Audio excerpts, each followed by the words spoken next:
que existen epitelio de revestimiento y glandular?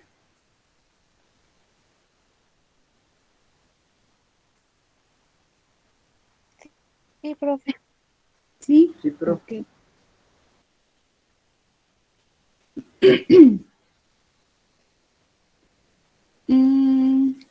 Bueno, vamos a empezar aquí. Como vimos, bueno, existen a grandes rasgos dos tipos de epitelio, el epitelio de revestimiento y el epitelio glandular. El epitelio de revestimiento es aquel que se limita a recubrir o a revestir un órgano, mientras que el epitelio glandular va a ser un epitelio que se va a invaginar dentro del órgano. ¿Saben a qué se refiere este término de invaginar?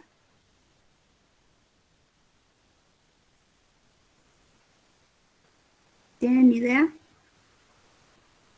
Es como si se sumergen. Ajá, es más o menos similar a lo que ocurre en la membrana cuando se va a llevar a cabo la endocitosis, como acaba de decir su compañero, como un cierto hundimiento de la membrana, en este caso de un tejido, hacia adentro del tejido o del órgano, ¿ok? Entonces, esa parte o ese hundimiento va a formar lo que es una glándula. Y su principal función es secretar sustancias o fabricar sustancias que van a secretarse. Ahorita vamos a ver, bueno, más adelante vamos a ver la clasificación de este tejido glandular. Entonces, dentro del epitelio de revestimiento tenemos todas estas clasificaciones y subclasificaciones que son el epitelio plano simple, también llamado pavimentoso simple, y en algunas literaturas también lo van a encontrar como escamoso simple. Las células planas hacen referencia a las células escamosas por su morfología planar, ¿ok? También tenemos el cúbico simple, prismático simple, plano estratificado, y dentro de este hay una subclasificación que son el epitelio plano estratificado no queratinizado y el epitelio plano estratificado queratinizado. Más adelante también vamos a ver cuál es la diferencia entre estos dos. Tenemos el cúbico estratificado, el prismático o también cilíndrico estratificado, prismático pseudoestratificado, de transición o urinario y algunos otros tipos especiales de epitelios. ¿Por qué son llamados tipos especiales? Bueno, porque es una pequeña porción de epitelio que encontramos específicamente en ciertos órganos. Por ejemplo, el epitelio seminífero, que forma parte de los conductos seminíferos en el aparato reproductor masculino, el epitelio sincitial, el epitelio hundido y los epitelios musculares. ¿Ok? Entonces, ¿recuerdan en qué consiste o qué característica tiene un tejido que es estratificado?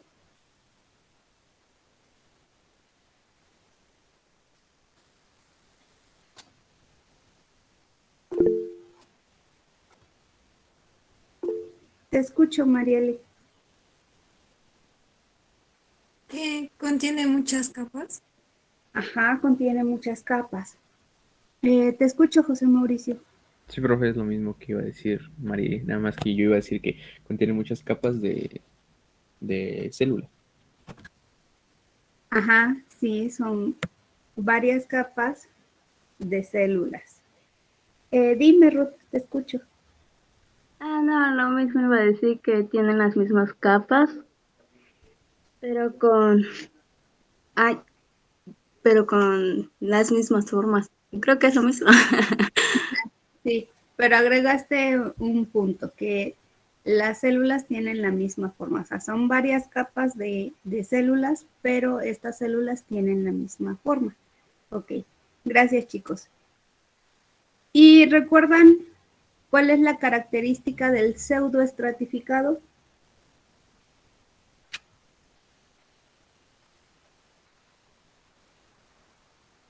Que se puede confundir como si fuera igual de varias capas de célula, nada más que en este caso solo sería de una, nada más que con diferente forma.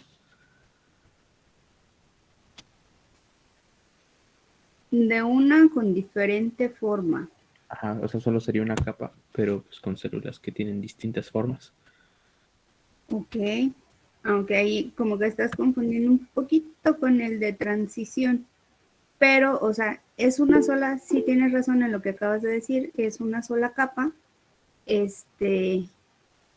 y podría verse como células de diferentes formas, pero, en teoría, pues todas son, van a tener de alguna forma la misma forma. Pero bueno, ahorita en el esquema que les muestre vamos a ver específicamente cómo está. Te escucho, Diana Camila. Que es el único que tiene varias capas. No es el único que tiene varias capas y que y por eso se le llama pseudo.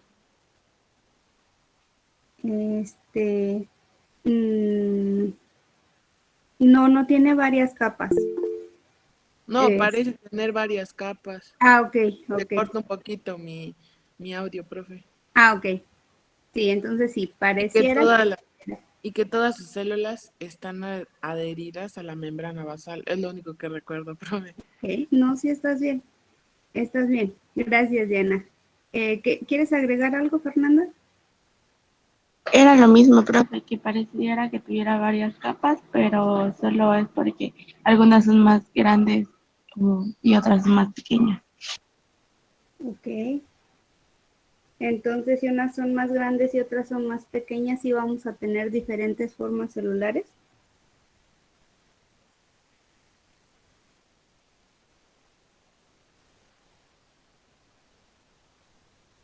¿O solo es cuestión de tamaño?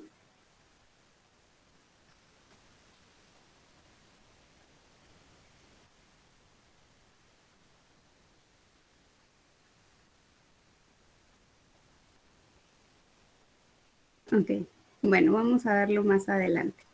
Veo que sí tienen más o menos los conceptos. Ahorita vamos a salir de dudas.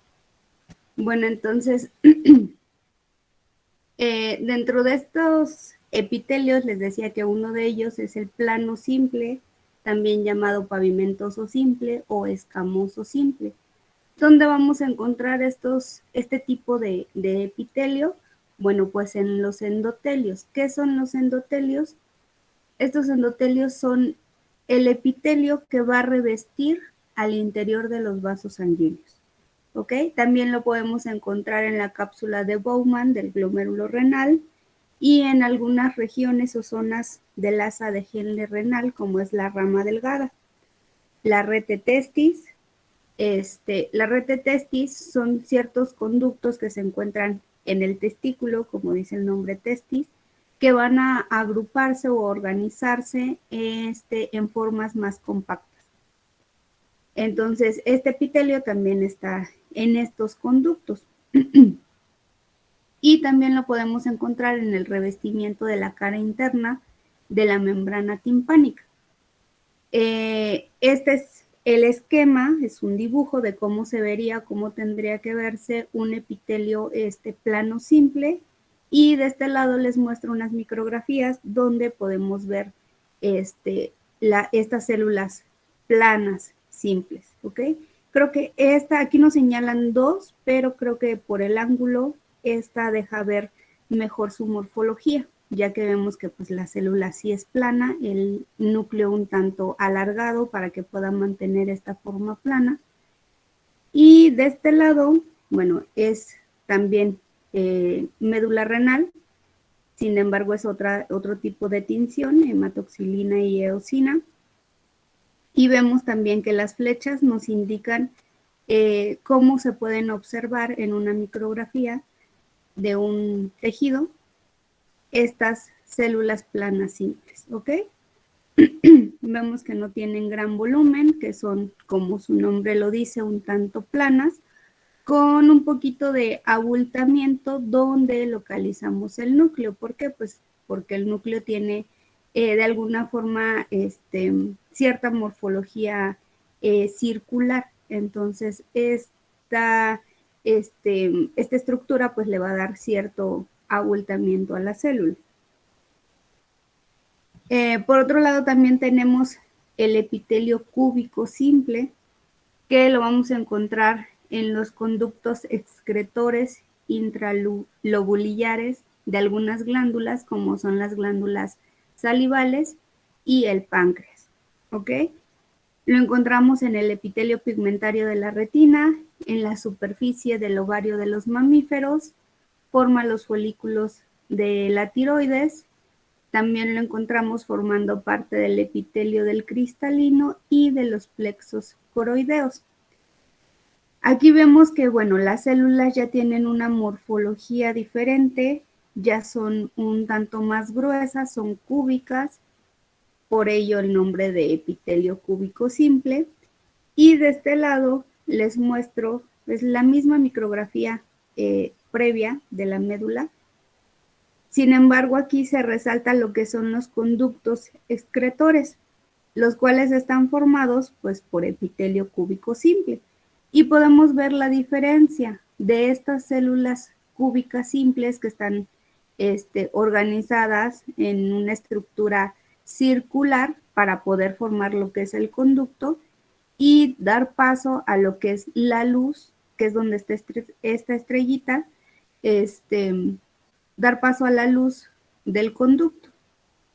Entonces, vean la diferencia de cómo podría verse una célula plana, que es la que tenemos aquí arriba, en comparación con una célula cúbica. Esta célula cúbica, pues es más ancha, es un tanto más burda, y pues sí puede diferenciarse claramente de una célula escamosa o plana, ¿no? ¿Sí ven la diferencia entre las dos células? Sí, profe. Ok.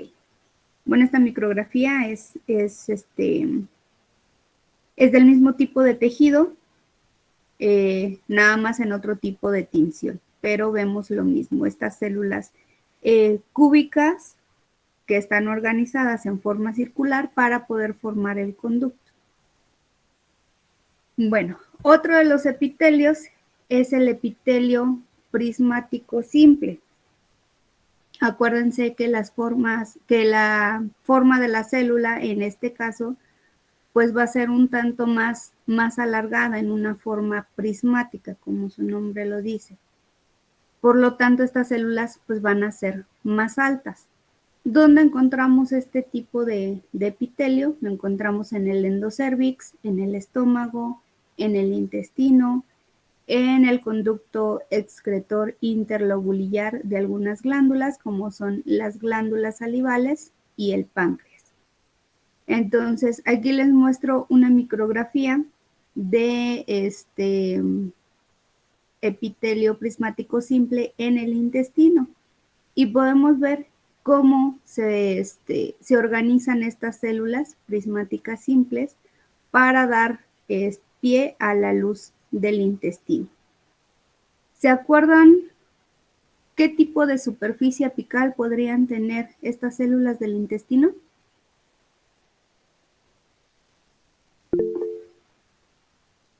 Te escucho, Marieli. Con vellosidades, microvellosidades. Vellosidades, ajá. ¿Esto por qué? Bueno, porque pues estas microvellosidades ayudan a la función del epitelio, que es protección y también de absorción. Bueno, y en la micrografía de aquí abajo les muestro, también es el mismo tipo de tejido con células prismáticas simples, y vean cómo todos los núcleos están casi a la misma altura, bueno, a excepción de este que está un poquito más arriba, pero están casi en el mismo plano. Entonces no hay forma de pensar que podrían tener más de una capa, porque se observa que los núcleos están casi en el mismo plano. O sea, sí hay cierta diferencia, pero es mínima. Entonces, pues podría ser, dependiendo del corte que tengamos claramente y del ángulo donde estemos viendo este tejido, pues va a ser clara la diferenciación de este tipo de epitelio. Y bueno, otro de los epitelios es el plano estratificado. Como les mencionaba previamente, dentro de este epitelio plano estratificado vamos a tener otras dos subclasificaciones, que son el epitelio plano no queratinizado y el epitelio plano estratificado queratinizado. ¿Cuál es la diferencia entre estas? Bueno, ambos tipos de epitelio van a producir estas proteínas llamadas queratinas. Sin embargo, en el epitelio plano queratinizado va a haber una formación de una capa de queratina. O sea, el epitelio plano no queratinizado también sintetiza la queratina y tiene pues algunos filamentos de queratina. Sin embargo, en el epitelio plano queratinizado va a haber una mayor producción de queratina y de algunos tipos específicos de queratina que van a formar esta capa, como se muestra aquí en el esquema. Lo de acá abajo correspondería a las capas del epitelio plano y esta capita amarilla que vemos aquí arriba correspondería a la capa de queratina. ¿Saben qué es la queratinización?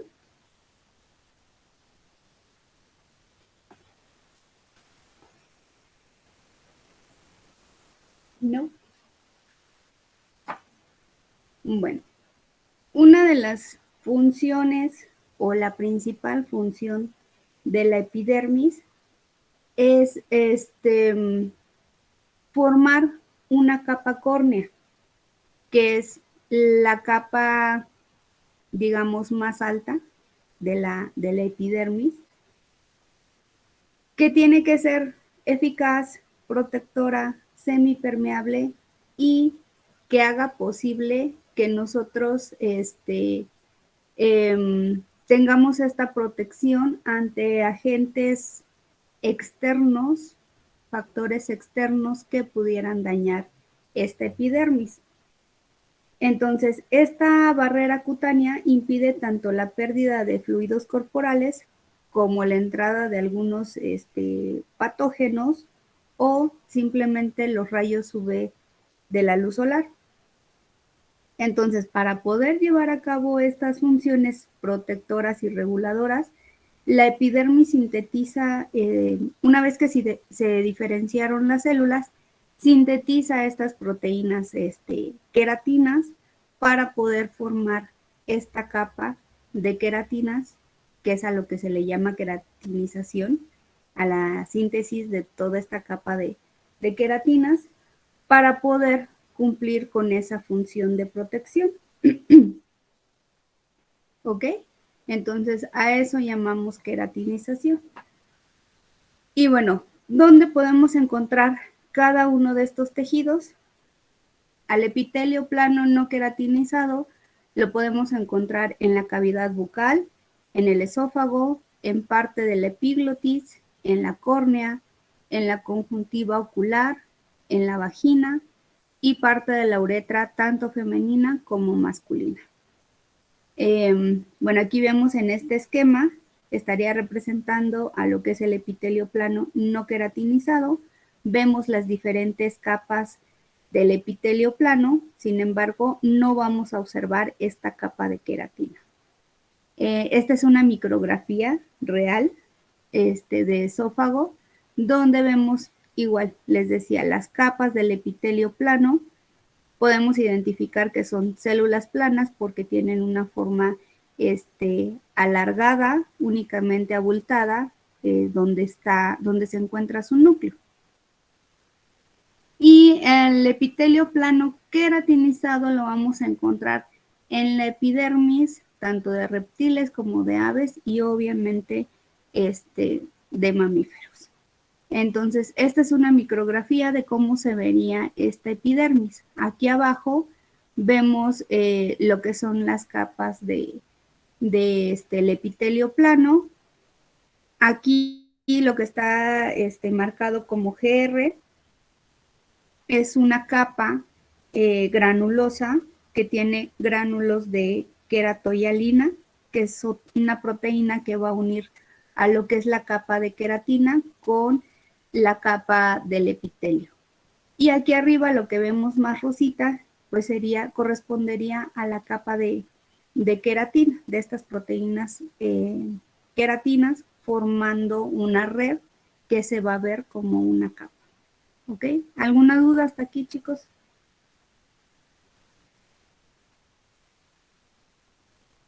No, profe. No, Ok. profe. Bueno. Entonces, este epitelio plano no queratinizado va a tener diferentes estratos o diferentes capas. ¿Cuáles son estas? Bueno, la capa basal o germinativa, la capa espinosa y la capa córnea.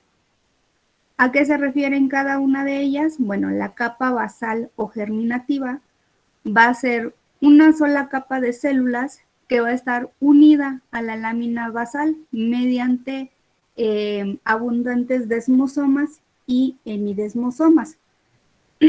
¿Se acuerdan cuáles son los hemidesmosomas?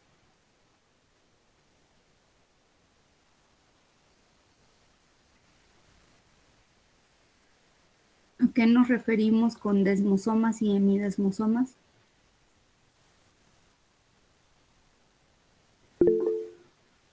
Te escucho, Marieli.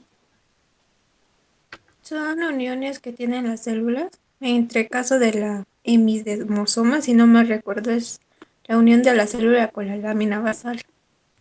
Ajá, muy bien. Bueno, ambas son uniones, bueno, en el caso de los desmosomas son uniones. Dime, Astrid. Los desmosomas, según creo que es la unión entre célula y célula, y el Ajá, hemidesmosoma entre células del epitelio con la membrana basal. ok.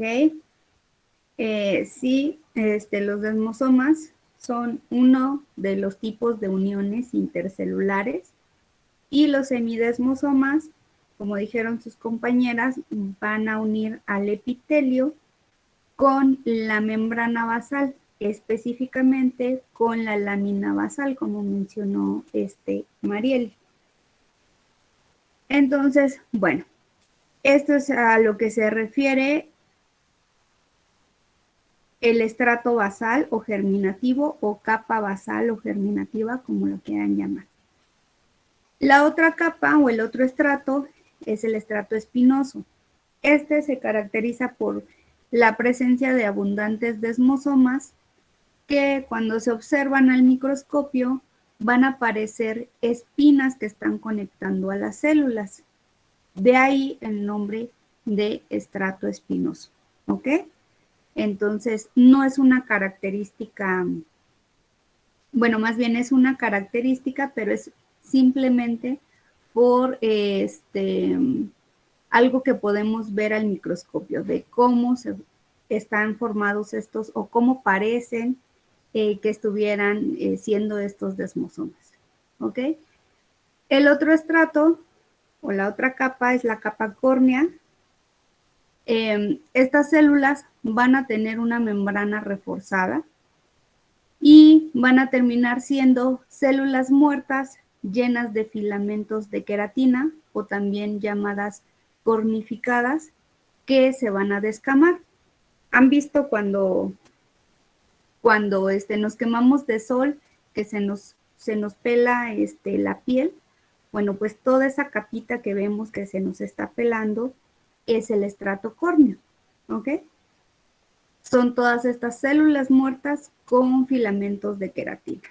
Y bueno, puede pasar si nos exponemos mucho al sol o pasa pues más bien todos los días. No nos damos cuenta, pero de alguna forma estamos renovando nuestra piel. Y bueno, otro tipo de epitelio es el epitelio cúbico estratificado. ¿Dónde podemos encontrar este? En los conductos excretores intralobulillares de algunas glándulas, como son las glándulas sudoríparas y la mamaria. En esta micrografía, que es un epitelio cúbico biestratificado del cuerpo ciliar, no se distinguen muy bien ambas capas por el ángulo en el que se encuentra tomada la foto. Sin embargo, debajo de esta capa hay otra capa de epitelio cúbico. De ahí que se le dé el nombre de epitelio cúbico biestratificado. Específicamente para este epitelio, sin embargo, podemos encontrar otros epitelios cúbicos que van a tener un mayor número de capas, ¿ok? Entonces, pues sí, logramos distinguir, o bueno, yo digo que sí se logra distinguir la forma celular cúbica. ¿Ustedes sí distinguirían a estas células? Si les presentan esta imagen sin decir qué tipo de epitelio es, ¿la distinguirían?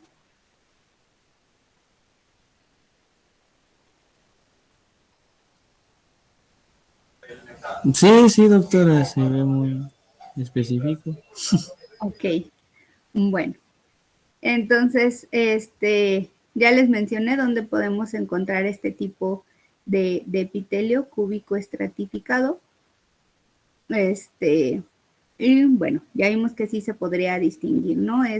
Tiene una forma muy, muy específica, dijera su compañero. Y bueno, el otro tipo de epitelio es el prismático estratificado. Este tipo de epitelio prismático estratificado puede verse con otro tipo de epitelio, bueno, como si fuera otro tipo de epitelio, otras capas cúbicas y la capa superior un poco más alta, pero esta es por la organización de las células, por la forma en que están formando la capa, ¿ok?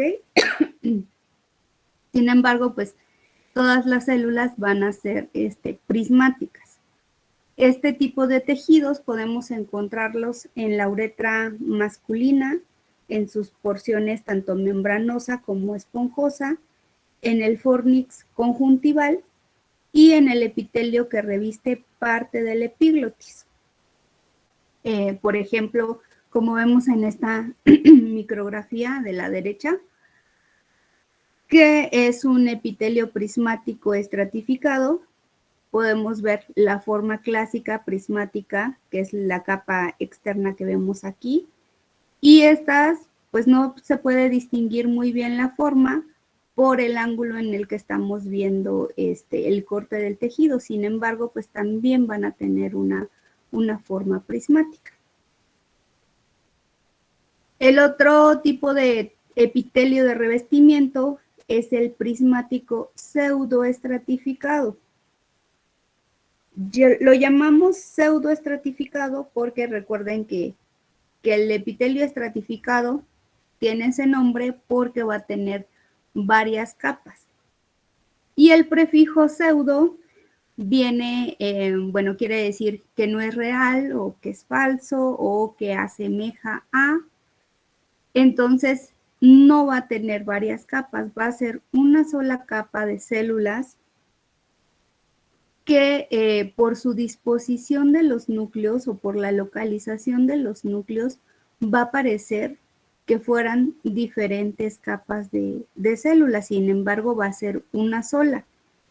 En este caso, las células no es que tengan diferentes formas, van a tener la misma forma, pero su disposición o su organización va a hacernos ver como que tuvieran diferentes formas. Si se dan cuenta aquí en el esquema, porque creo que la micrografía no es tan claro, pero aquí en el esquema, tanto esta célula como esta célula tienen una forma similar que es alargada, un tanto prismática, alargada, ¿ok?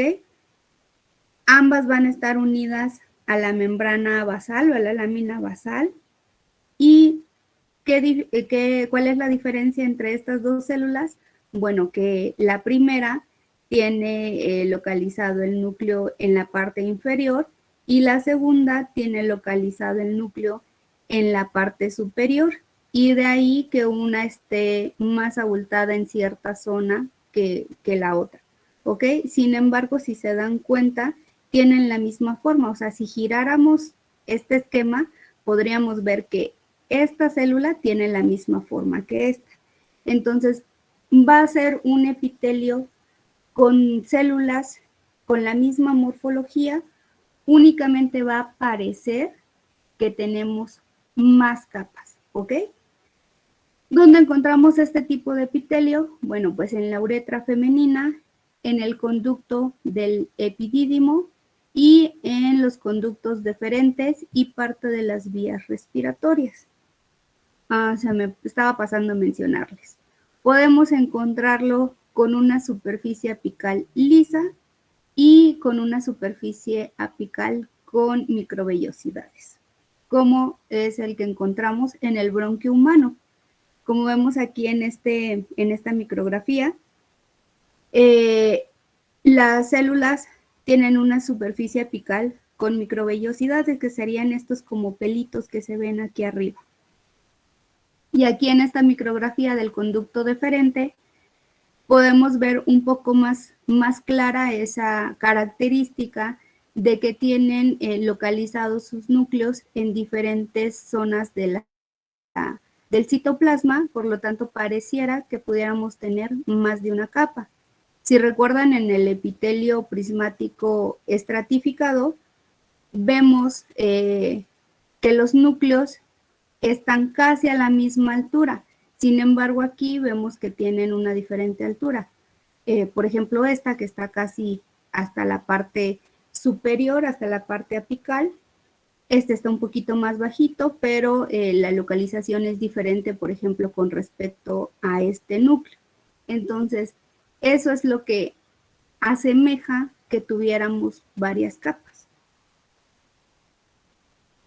Y bueno, por último, por parte del epitelio de revestimiento, tenemos a lo que es el epitelio de transición o urinario. La principal característica de este epitelio de transición es que va a tener un epitelio de varias capas, pero estas capas van a estar formadas por células con diferentes morfologías, como se muestra en el esquema, en este esquema. ¿Dónde encontramos este tipo de epitelio de revestimiento? Bueno, pues es llamado de transición o urinario porque lo encontramos revistiendo las vías urinarias de los mamíferos. Y puede verse como les muestro en estas micrografías, donde van a tener estos dos estados, el estado relajado y el estado distendido. Por ello, su nombre de transición. ¿Por qué? Porque, por ejemplo, aquí es un epitelio de la vejiga urinaria. Entonces, vamos a ver este tipo de morfología o de características relajadas, incluso hasta como con pliegues, cuando la vejiga se encuentre vacía. Sin embargo, si la vejiga está llena, vamos a ver este tejido, este epitelio, de forma distendida y pareciera que fuera un epitelio diferente. Sin embargo, es el mismo epitelio que está en un estado relajado cuando la vejiga está vacía y en un estado distendido cuando la vejiga está llena. ¿Ok? ¿Sí se entiende la diferencia de este tipo de epitelio?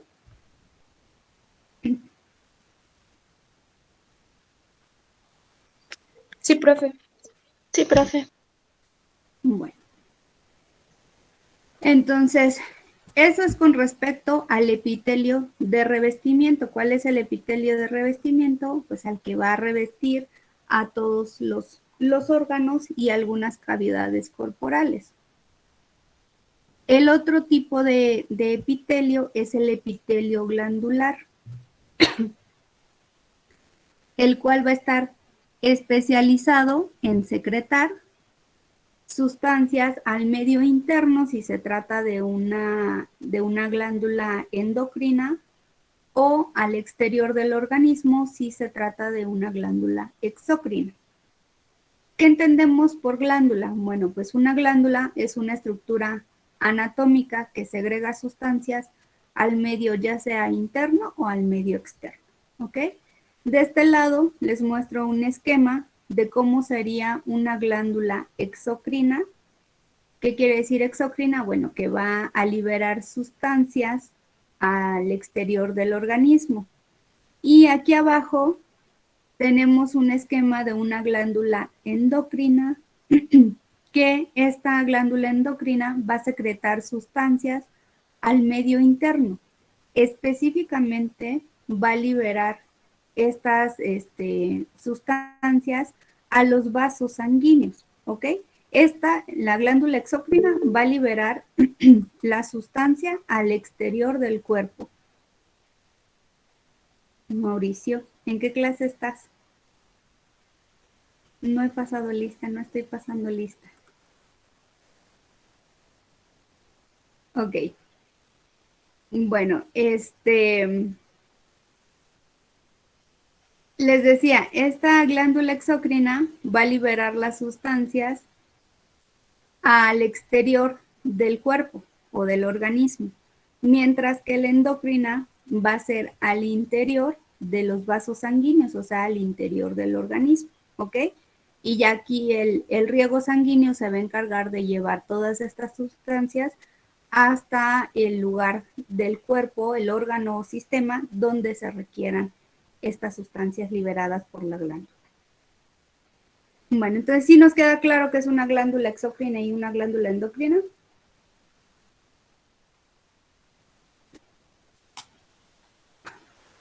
Sí, profe. Sí, profe. Bueno, tenemos diferentes tipos de glándulas. Podemos llamar glándula tanto a una sola célula como a un conjunto de células, como también a todo un tejido, como a un órgano. Aquí les muestro unos ejemplos.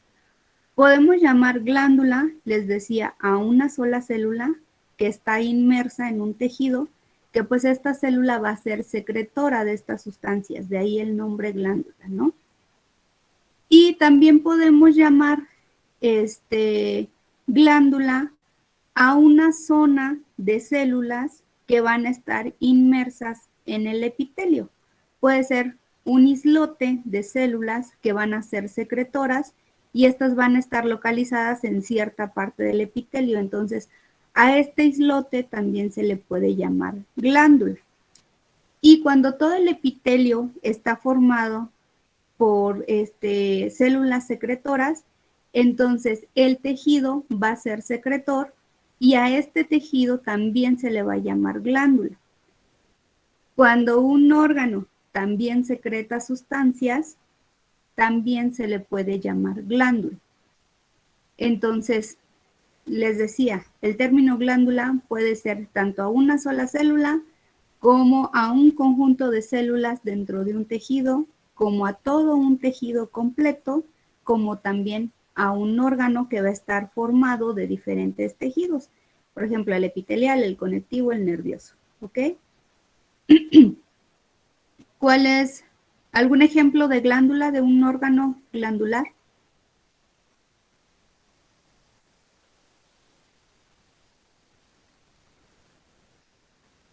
¿No? ¿El páncreas le suena? ¿Alguien levantó la mano?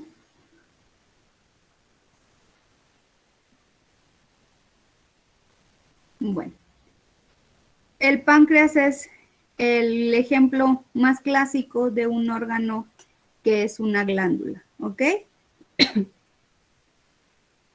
Y bueno, como en los epitelios de revestimiento, el epitelio glandular también van a estar bien organizadas, unidas por uniones intercelulares y también van a tener un polo que va a estar unido a la lámina basal, como vemos en este esquema, y un polo opuesto que es el polo apical, ¿ok?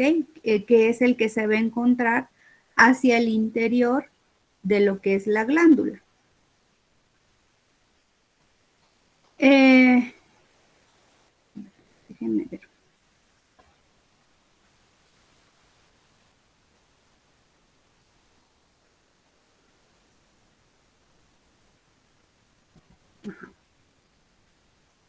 ¿Qué componentes va a tener este epitelio glandular? Bueno, va a tener dos principales componentes que son el parénquima y el estroma. ¿Qué son estos? Bueno, pues por parénquima entendemos que son los componentes epiteliales secretores, es decir, en lo que está correspondiendo al epitelio glandular de la glándula que sea en cuestión, ¿ok? Ya sea una célula, un islote de células, un epitelio secretor o un órgano glandular. ¿Pero a qué nos referimos con parénquima? Bueno, pues al tejido epitelial glandular, ¿ok? Mientras que el estroma va a estar formado por tejido conectivo que también va a contener pues los vasos sanguíneos y los componentes del sistema linfático. ¿Nos acordamos qué hace el tejido conectivo? ¿En qué le ayuda al tejido epitelial?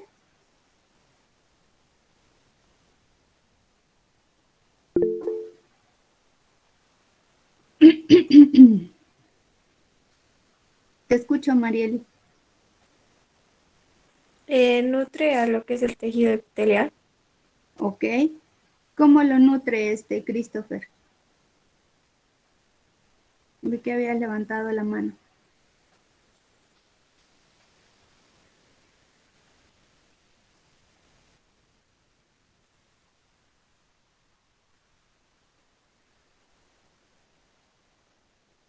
Ajá, muy bien. El tejido conectivo es el que se encarga de darle riego sanguíneo al epitelio porque pues no tiene una vasculatura. Muy bien, chicos, gracias. Bueno, entonces, este estroma, les decía, va a estar formado por tejido conectivo que va a contener los vasos sanguíneos para la nutrición del tejido epitelial. Va a tener también componentes del sistema linfático, pueden ser vasos o ganglios linfáticos, así como elementos del tejido nervioso, del sistema nervioso periférico.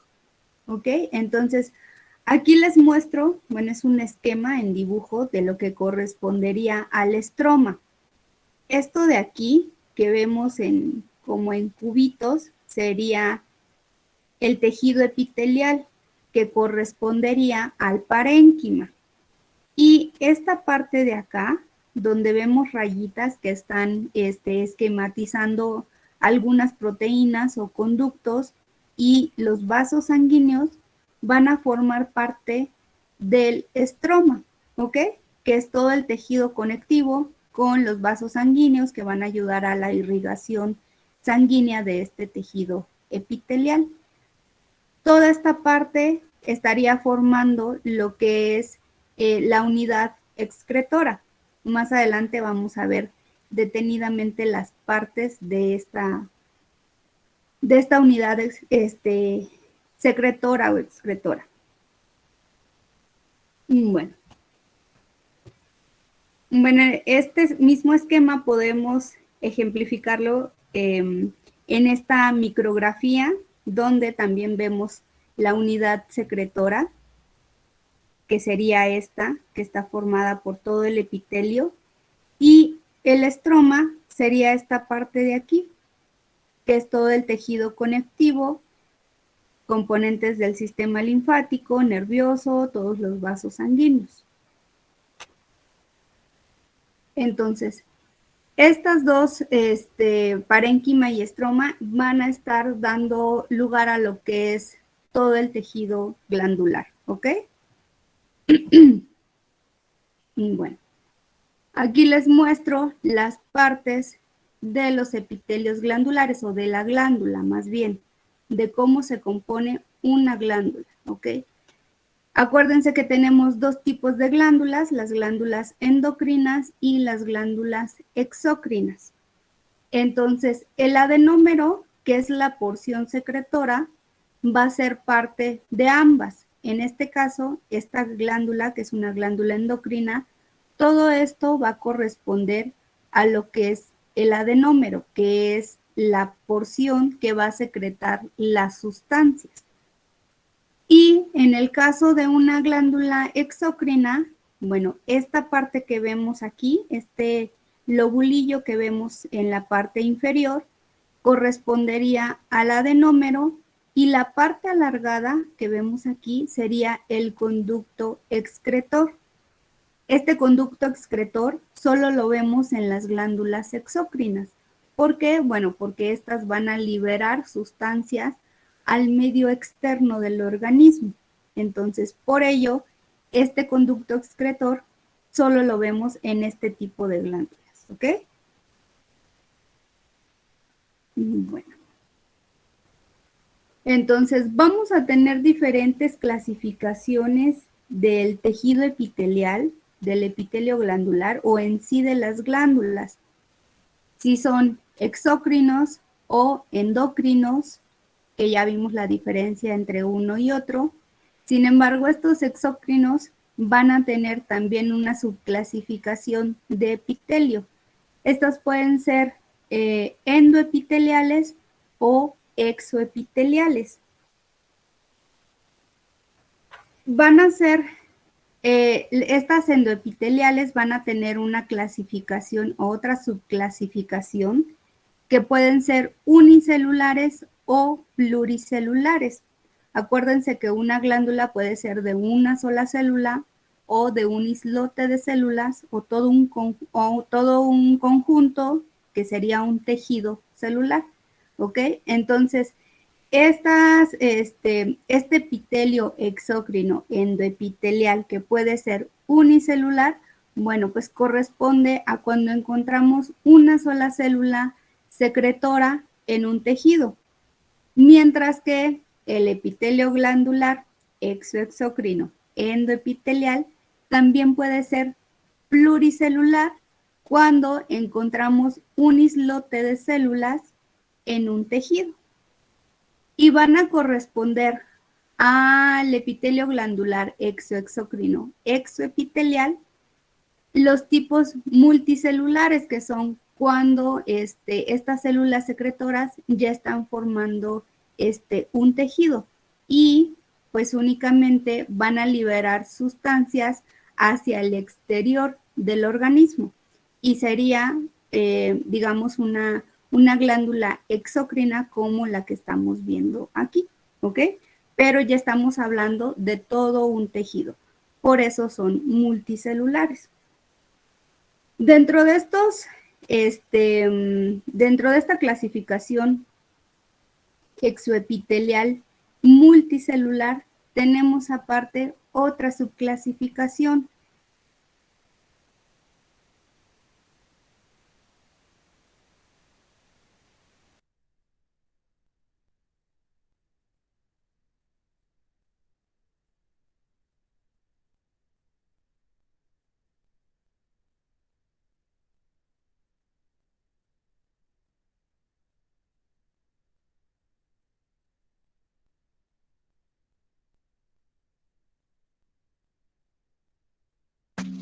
¿Profe está hablando?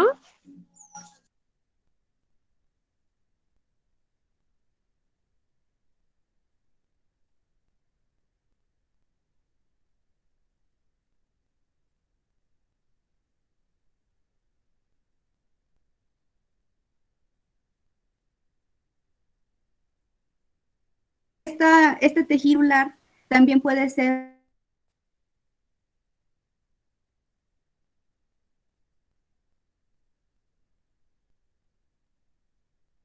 delgada, que va a formar algo como un nudillo. Te escucho, Christopher.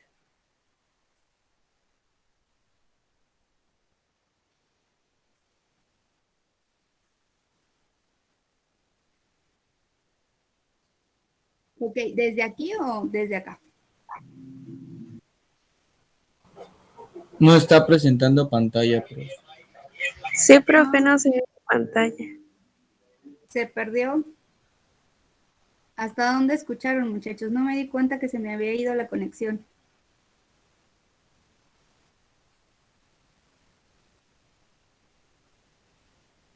Hasta multicelulares, donde dijo mi compañero Cristian. Ok. Pero esta parte sí la escucharon. Esta parte de la explicación. Ah, bueno.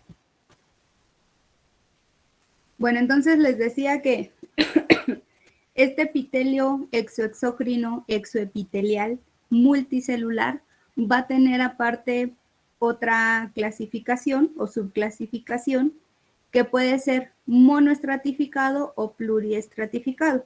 Creo que sí entendemos de dónde vienen estos términos, ¿verdad? Mono va a ser pues que nada más tenga una porción estratificada y pluriestratificada, bueno, que va a tener varias porciones estratificadas. Dentro de estos, dos subclasificaciones, vamos a encontrar a diferentes tipos de glándulas, que son, en el caso de la monoestratificada, vamos a encontrar a las glándulas écrinas y apócrinas, y del lado de las pluriestratificadas vamos a encontrar a las glándulas holócrinas. ¿En qué consisten cada una de ellas? Bueno, las glándulas écrinas tienen una morfología delgada que va a formar como un tipo lobulillo y va a producir una secreción que no implica la rotura del citoplasma de las células secretoras y se encuentra principalmente en la piel o desembocan directamente sobre la piel.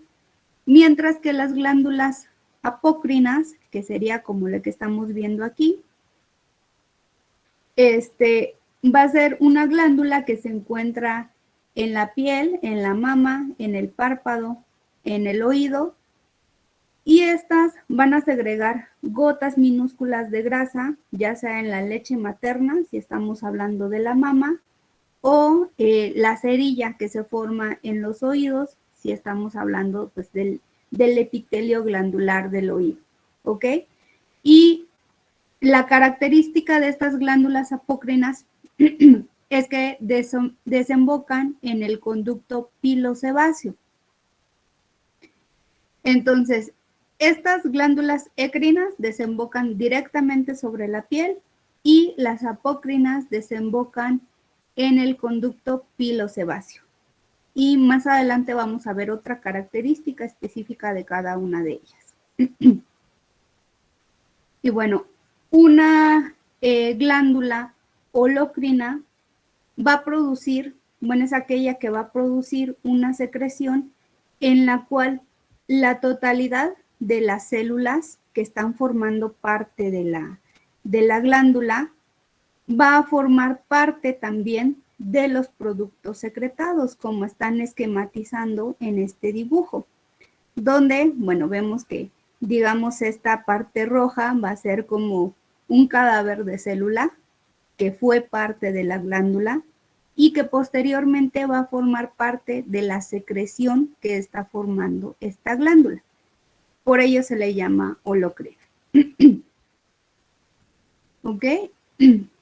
Bueno. Entonces, todas estas glándulas y tejidos van a estar clasificadas de acuerdo a su morfología.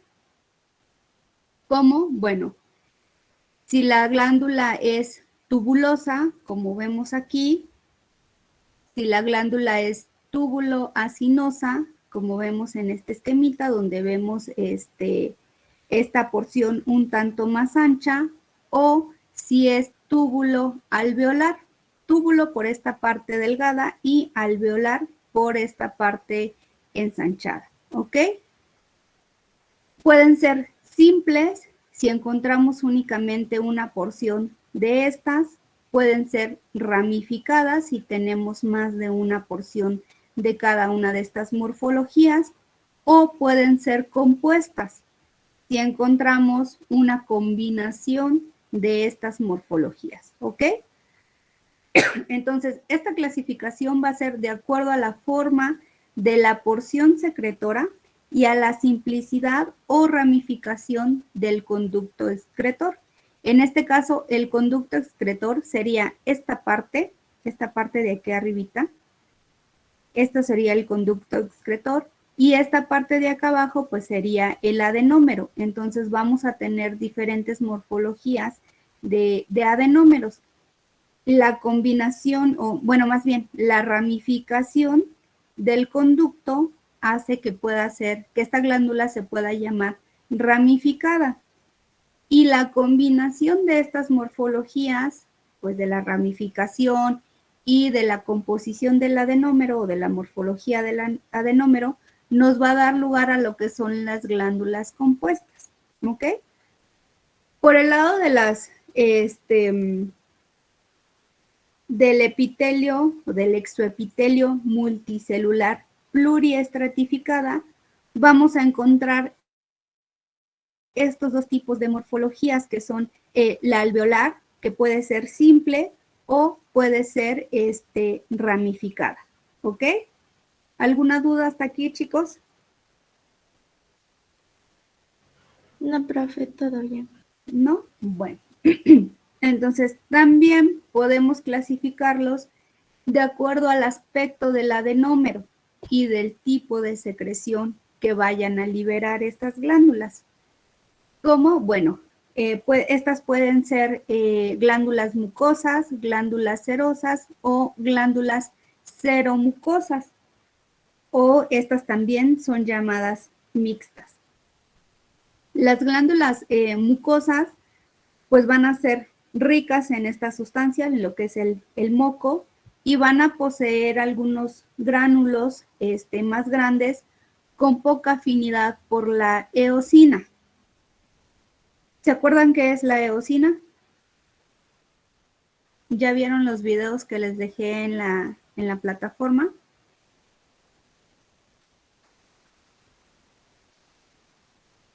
¿No? Bueno, pues la eosina es es un colorante que vamos a utilizar para ciertos tejidos. No sé si recuerdan la técnica hematoxilina y eosina. Te escucho, María Fernanda. Nos vamos a salir mi compañero Daniel y yo porque tenemos una junta de jefes de grupos. Entonces, como no está Monse, yo estoy como vocal y él como subjefe, entonces tenemos que asistir a esa reunión. Ok. ¿Eres tú y quién dijiste? Y yo, Daniel de profe. Jesús. Pero creo que nos vamos a llevar a alguien más porque nos pidieron para la reunión como de consejeros que necesitan 3 de nuestro grupo. Y Ok, como ¿la Monse junta es presencial? no. ¿Cómo? ¿La junta es presencial? No es así por Zoom. Ah, ok. Ok, entonces les paso lista de una vez, mejor. Sí, profe, gracias. Ok. Ay, permítame tantito. No.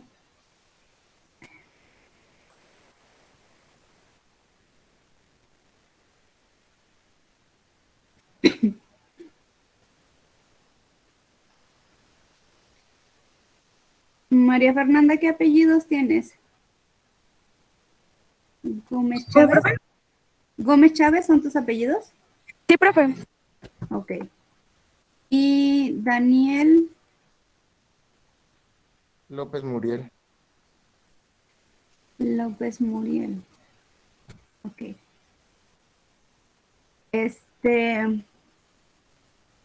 Híjole. Bueno, está bien. Tenemos una actividad más adelante, chicos, que yo la considero importante, pero bueno, ni modo, tienen que cumplir también con lo que les pide la escuela. Solo ustedes dos se van, ¿no? Sí, profe. Ok. No, vamos a requerir un tercero, profe, porque nos pidieron 3, pero no se conecta Monse y no me responde. Y como subjefe voy a entrar yo, como vocal María Fernanda, y voy a necesitar a alguien más que entre porque creo que es sobre el regreso o algo así, nos dijeron que era importante. Ok. Así que no sé si nos da chance de llevarnos a Domingo Trejo, Diana Camila. Está bien. Si ella está de acuerdo, pues sí. Sí, profe. Ok. Bueno. Está bien, chicos. Ya tomé la asistencia de ustedes tres y ahorita les paso lista. Muchas gracias, profe. Muchas gracias, profe. Nos vemos. Gracias, profe. Hasta luego. José Mauricio. Presente, profe. Ok. Sandra Angélica. Presente. Gwendolyn. Presente. Ok. Ay. Alan Fabricio. Presente, profe. Profe, Dime, Alan.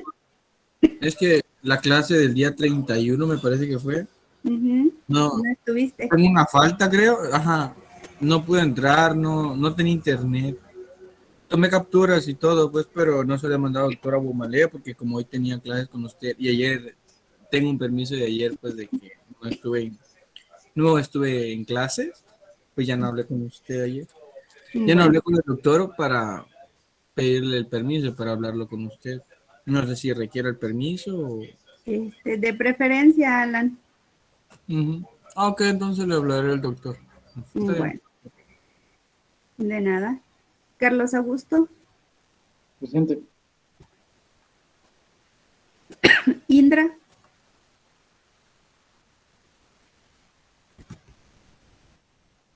¿Profe dijo Indra? Sí. Ah, presente. Ok. Sergio Emilio. No. Bueno. Carlos Erixa. Profe, mi compañero Sergio Emilio estaba en la clase, pero lo he estado sacando su internet. Ok, bueno. Cuando vuelva a ingresar, que mande mensajito aquí en el chat. ¿Va? Ah, bueno, profe, sí. Carlos Erixa. Presente, profe. Jerónimo Raúl. Presente. Astrid Ariadna. Presente. Eduardo. Presente. Valeria. Presente, profe. Ruth.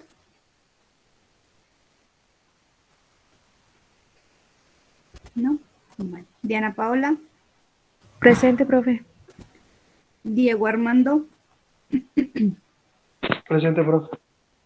Guillermo.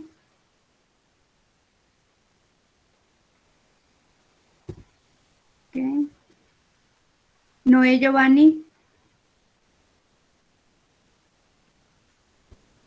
Presente. Naideli. Presente, profe. Fernanda. Presente. Marieli. Presente, profe. José Esteban. Presente, profe. ¿Ya todo bien, José Esteban? Ya. Ok, Sí, qué bueno. doctora. Me da gusto. Alejandro. Presente, profe. Christopher.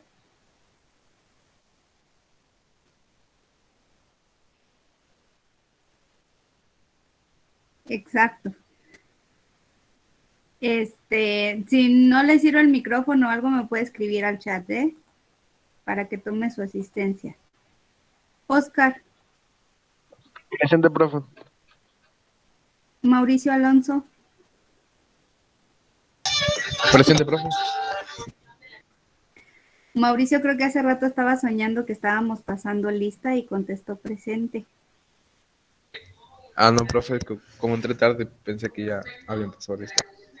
No. Ana Gabriela. Presente, profe. Luis Eduardo.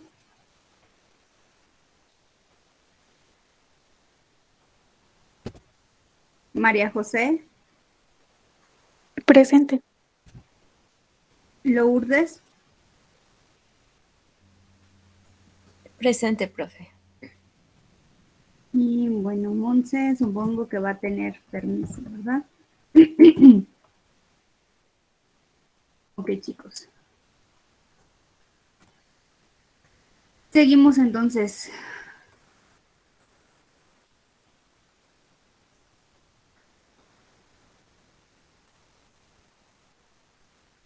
¿Ya ven mi pantalla?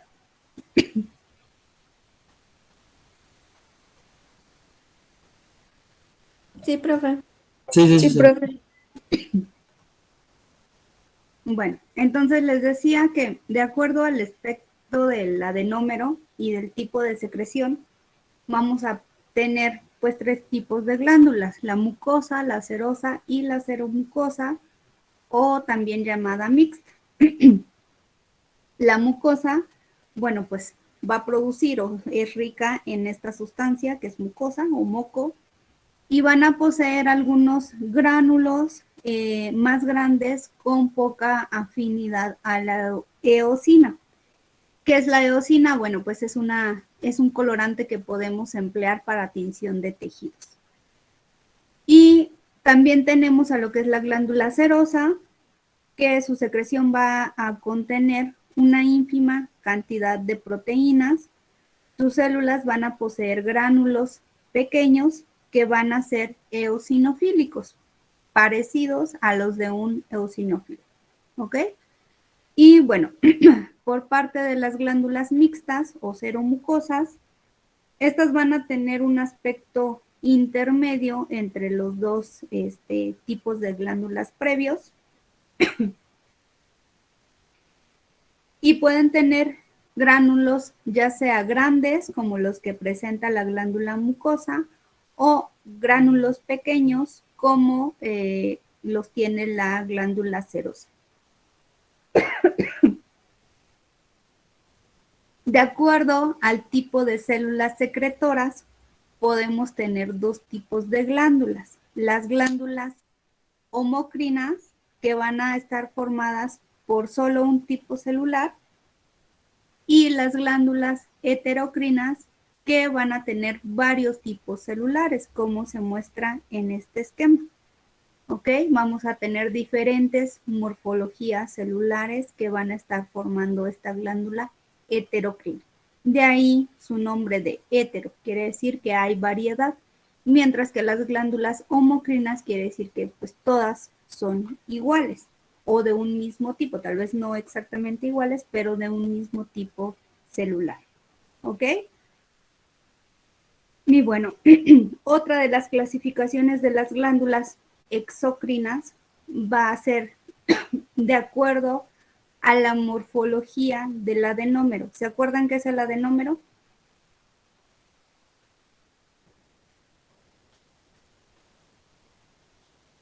¿No? Es la parte que secreta las sustancias. Ajá, muy bien, Christopher. Sí, fuiste tú, Christopher, ¿verdad? No, fui yo. Ah, Carlos, perdón. Perdón, confundí su voz. Ok, gracias, Carlos. Bueno, entonces, como dice su compañero Carlos, el adenómero es la porción de la glándula que va a secretar las sustancias. Entonces, de acuerdo a la morfología de esta porción secretora, vamos a tener 3 tipos de glándulas: las glándulas tubulosas, las glándulas acinosas y las glándulas alveolares. Dentro de las tubulosas vamos a tener estas 3 morfologías, que son el adenómero recto, como se muestra en este esquema, el contorneado, como vemos en este esquema, que pareciera como una espiral, o bueno, más bien es como una espiral, y la ramificada, como vemos en este esquema, ¿ok? Otro tipo de glándulas van a ser las acinosas, como se muestra en este esquema, que tienen esta porción un tanto ovalada. Y por último vamos a tener a lo que son las alveolares, que van a tener esta forma un tanto irregular como de un alveolo. ¿Ok? Entonces, de acuerdo a la morfología del adenómero, vamos a tener también diferentes tipos de glándulas. ¿Ok?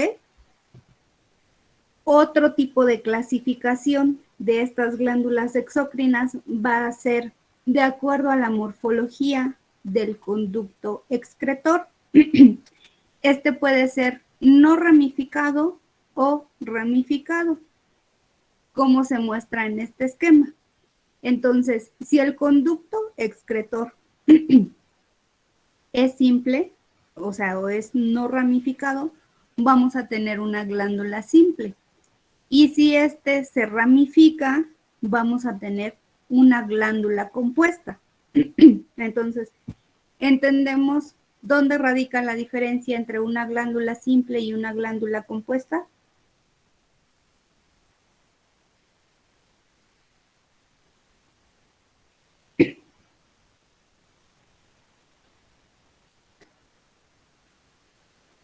Chicos. Sí, profe. Ok, ¿cuál es la diferencia entre ellas? La compuesta sería por las ramificaciones y la simple pues solo tendría una ramificación, perdón. Ok. Va a tener un conducto excretor simple, no va a estar ramificado, una glándula simple. Y la glándula compuesta pues sí va a tener ramificaciones. Bueno. Estas fueron las clasificaciones de las glándulas principalmente exócrinas, ya que son las que tienen tanto un adenómero como un conducto excretor. Y en esta diapositiva les muestro qué tipos de mecanismos de liberación pueden tener este tipo de glándulas. Las glándulas exócrinas pueden ser holocrinas, merocrinas y apocrinas. En este esquema de la derecha les muestro cómo va a ser el tipo de secreción de una glándula holocrina. En una glándula holocrina,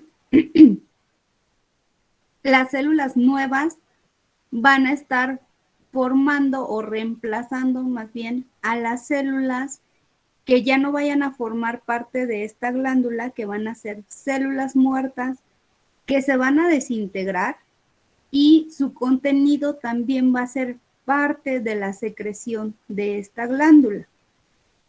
Mientras que en una glándula merocrina, las células no van a formar parte de la secreción, únicamente van a liberar las sustancias a secretar. Sin embargo, estas células van a seguir siendo parte de la glándula, ¿ok? Y en una glándula apocrina van a haber porciones de las células que están formando la glándula en el producto de secreción. Entonces, es decir, partes de las células que quizás sean desechos también van a liberarse para formar parte de la secreción de esta glándula apócrina. Entonces, es la principal característica que las distingue y hace que haya diferentes tipos de glándulas exócrinas. Las glándulas endocrinas, bueno, ya vimos previamente que pues van a formar como bulbo de células epiteliales glandulares, y estas van a secretar todos los productos o todas las secreciones hacia los vasos sanguíneos. Entonces, como es al interior del organismo, por eso se denomina una glándula endocrina. Mientras que las glándulas paracrinas, exócrinas, van a liberar este producto de secreción hacia el exterior del organismo, ¿ok?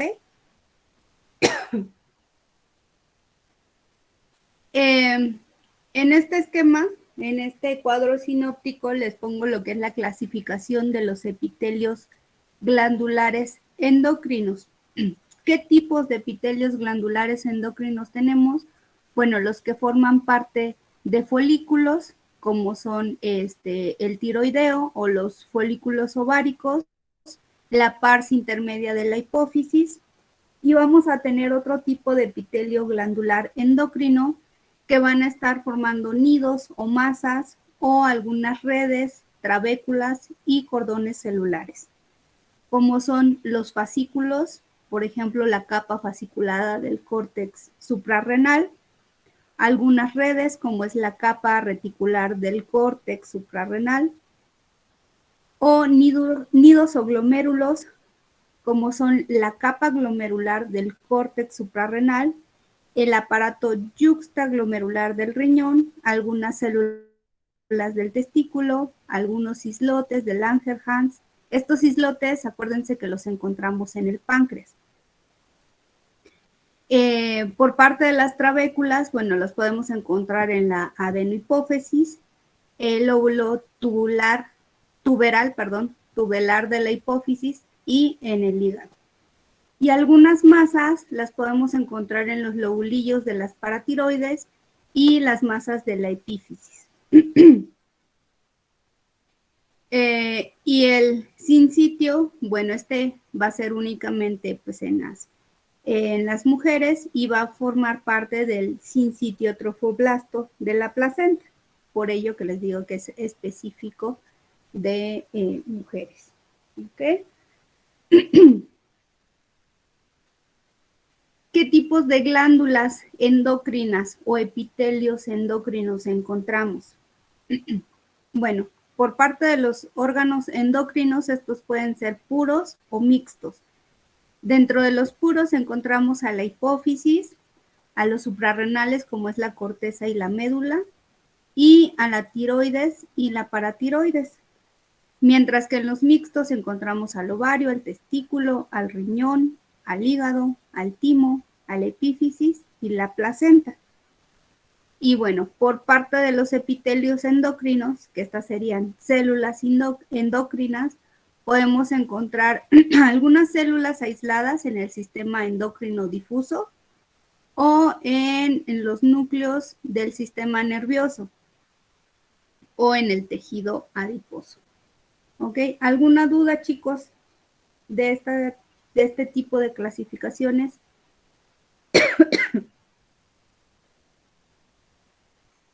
¿No? ¿Lo están pensando? No, profe. Ok. Bueno, entonces en esta diapositiva les muestro cómo sería en general la histogénesis de una glándula exócrina y de una glándula endocrina. Van a partir de lo que es el mesodermo, el ectodermo y el endodermo, o sea, de las mismas capas de donde viene todo el epitelio, que mencionamos también para el epitelio de revestimiento. Entonces, a partir del epitelio embrionario, va a haber una formación de una pápula intraepitelial, esta invaginación que mencionábamos previamente. Esta se va a compactar y posteriormente, de acuerdo a la morfología o de acuerdo a la glándula que vaya a formarse, pues va a haber una migración de todas estas células y del esbozo glandular en el mesénquima. Entonces, si es una glándula exócrina, bueno, pues se va a formar esta invaginación con un conducto que va a permitir la salida de las sustancias que se secreten.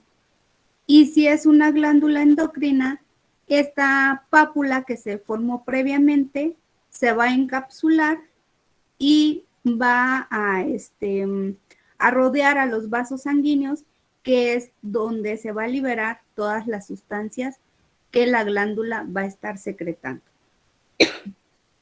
¿Ok? Acuérdense que las glándulas endocrinas secretan sustancias hacia el exterior de las células, pero al interior del organismo. ¿A dónde van estas sustancias? A los vasos sanguíneos. Por eso el hecho de que tengan que cubrir a los vasos sanguíneos, porque ahí va a ser donde van a liberar todas las sustancias que secreten.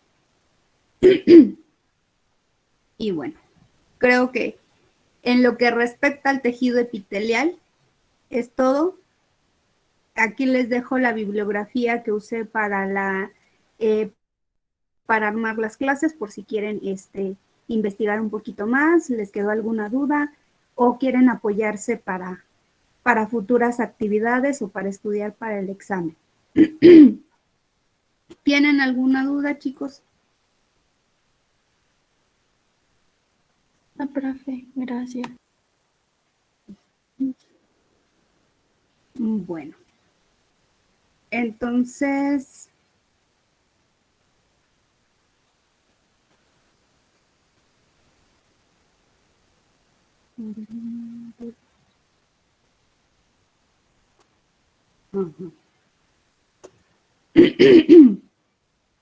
bueno, por favor, abran 3 minutitos para que abran Kahoot en sus dispositivos. Vamos a hacer una actividad.